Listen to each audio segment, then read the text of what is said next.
Mapalad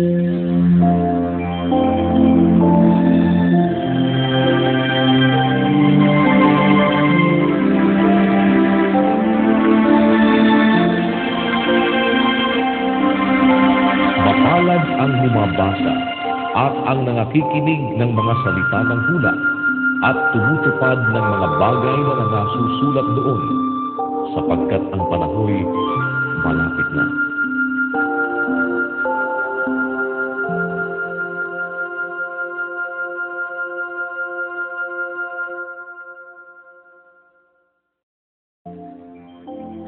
Roma, Kapitulo 14. Datapwat ang mahina sa pananampalataya ay tanggapin ninyo, hindi upang pagtalunan ang kanyang pag-aalinlangan.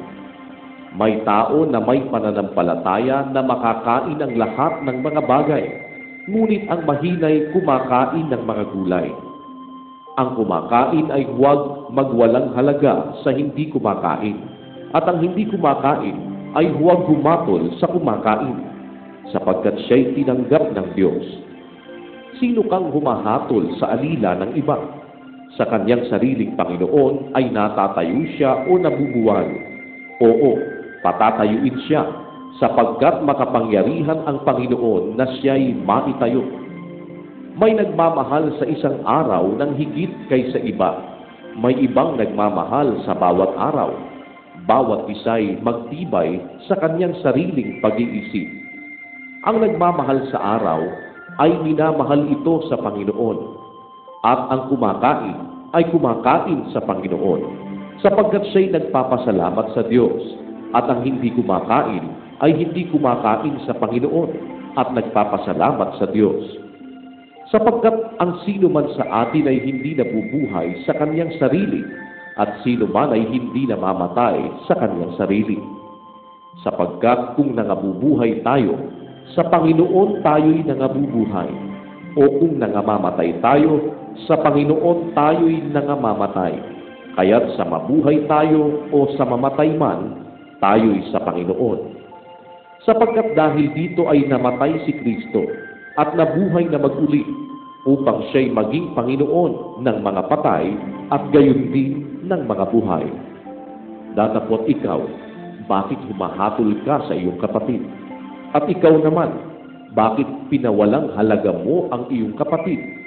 Sapagkat tayong lahat ay tatayo sa harapan ng hukuman ng Diyos. Sapagkat nasusulat, buhay ako, sabi ng Panginoon. Sa akin ang bawat tuhod ay luluhod, at ang bawat dila ay magpapahayag sa Diyos. Kaya nga ang bawat isa sa atin ay magbibigay sulit sa Diyos ng kanyang sarili. Huwag na nga tayong mangaghatulan sa isa't isa, kundi bagkus ihatol ninyo ito, na ang sino man ay huwag maglagay ng katikisuran sa daan ng kanyang kapatid o kadahilanan ng ikararapa. Nalalaman ko at naniniwala akong lubos kay Jesus na Panginoon, na walang anumang bagay na marumi sa kanyang sarili, maliban na doon sa nag-aakala na ang anumang bagay ay marumi, sa kanya'y marumi ito. Sapagkat kung dahil sa pagkain ang iyong kapatid ay naghinanakit, ay hindi ka na lumalakad sa pag-ibig. Huwag mong ipahamak sa iyong pagkain yaong pinagkamatayan ni Kristo. Huwag nga ninyong pabayaan na pagsalitaan ng masama ang inyong kabutihan. Sapagkat ang kaharian ng Diyos ay hindi ang pagkain at pag-inom, kundi ang katwiran at ang kapayapaan at ang kagalakan sa Espiritu Santo.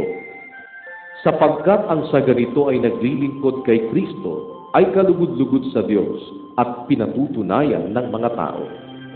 Kaya nga sundin ang mga bagay na makapapayapa at ang mga bagay na makapagpapatibay sa isa't isa.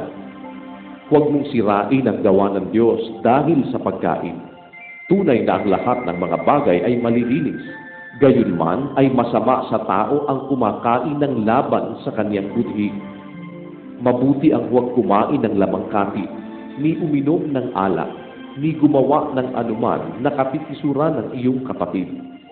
Ang pananampalataya mo na nasa iyo ay ingatan mo sa iyong sarili sa harap ng Diyos. Mapalad ang hindi humahatol sa kanyang sarili sa bagay na kanyang sinasang-ayunan.